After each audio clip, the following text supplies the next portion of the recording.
Hello everyone, welcome to my YouTube channel Study with SC. I hope you all are fit and fine at your home.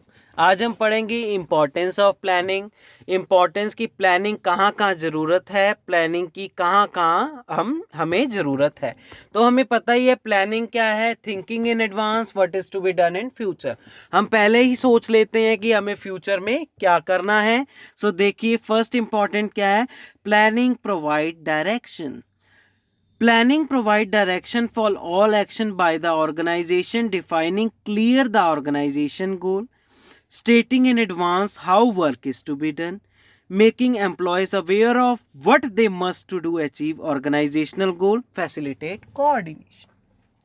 Planning direction provide करती है ताकि organisation action ले। Action किस लिए ले? ताकि हमें क्या वर्क करना है, क्या ऑब्जेक्टिव अचीव करना है, कैसे ऑर्गेनाइजेशन में कोऑर्डिनेशन मेंटेन करना है। तो यहाँ पहले प्लानिंग का फर्स्ट इंपॉर्टेंट है कि ये डायरेक्शन प्रोवाइड करती है।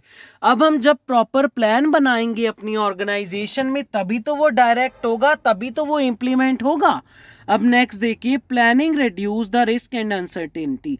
अब जब हमारी ऑर्गेनाइजेशन में प्रॉपर प्लान्स बनाए जाएंगे या बन जाएंगे तब क्या होगा, रिस्क के चांसेस कम हो जाएंगे। जब हमें पता होगा कि हमने ये वाली मशीन को ऐसे ही रन करना है, जब हम उसको ऐसे पर्टिकुलर स्टेप्स के अकॉर्डिंग रन करेंगे तो हम रिस्क के चांसेस कम हो जाते हैं। वो कैसे? क्योंकि हमारे पास प्रॉपर प्लान्स हैं, प्रॉपर स्टेप्स हैं जो हम फॉलो करेंगे, तभी हमारे रिस्क के चांसेस कम हो जाएंगे। Planning reduce overlapping and wasteful activity. अब ये कैसे हो सकता है? प्लानिंग कैसे वेस्टफुल एक्टिविटीज को कम कर सकती है या ओवरलैपिंग कम कर सकती है? क्योंकि प्लानिंग कोऑर्डिनेट करती है सबके एफर्ट्स को और डिपार्टमेंट को एक साथ में। जब सब एक साथ काम करेंगे तो वेस्टफुल भी कम होगी, ओवरलैपिंग हॉच पॉच भी कम होगी ऑर्गेनाइजेशन के डिपार्टमेंट पे।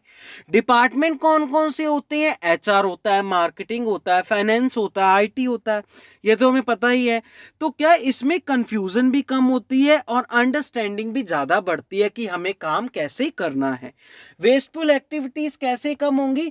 जब हमें पता होगा कि हमें पर्टिकुलर वर्क ऐसे इस तरीके से करना है, हमें जब स्टेप्स पता होंगे कि हम कोई प्रोडक्ट ही बना रहे हैं, हमें पता होगा कि हमें उसमें 50% की वायर की ज़रूरत है, 50% उसमें बर्निंग फायर की कोल की ज़रूरत है, तो हमें पता होगा तो कैसे तो हमारा वेस्ट कम होगा।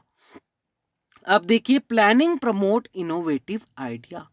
जब हम कोई चीज प्लान करते हैं, थिंक करते हैं, तो हमारे माइंड में अपने आप ही ऑटोमेटिकली आइडिया जनरेट होते हैं। तो जो आइडिया होते हैं वो हम उसको रखते हैं और फ्यूचर ताकि वो आइडिया या प्लान फ्यूचर में यूज आए, ताकि हमारी ऑर्गेनाइजेशन का गोल अचीव हो। Planning facilitate decision making. अब ये तो सिंपल सी बात है, प्लानिंग तो डिसीजन मेकिंग होगी, क्योंकि जब टॉप लेवल मैनेजमेंट डिस्कस करते हैं प्लान्स तो वही तो डिसीजन लेते हैं। वो डिसीजन कैसे लेते हैं? ग्रुप एफर्ट में लेते हैं। किसके साथ लेते हैं? Managers of middle level management. तो वो डिस्कस करके जब ग्रुप एक्टिविटी में कोऑर्डिनेशन में काम करेंगे तो डिसीजन इफेक्टिव भी लिया जाएगा और प्लानिंग में डिसीजन मेकिंग होता है। Planning establishes standard for controlling. अब कंट्रोलिंग क्या है? चेकिंग द वर्किंग कंडीशन और comparing the actual performance with the standard.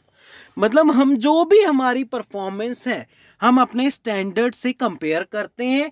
जब हम उसको कंपेयर करते हैं तो डिफरेंस आ जाता है, वो डिफरेंस होता है डेविएशन। तो अब देखें, setting goals and deciding how work is to be done.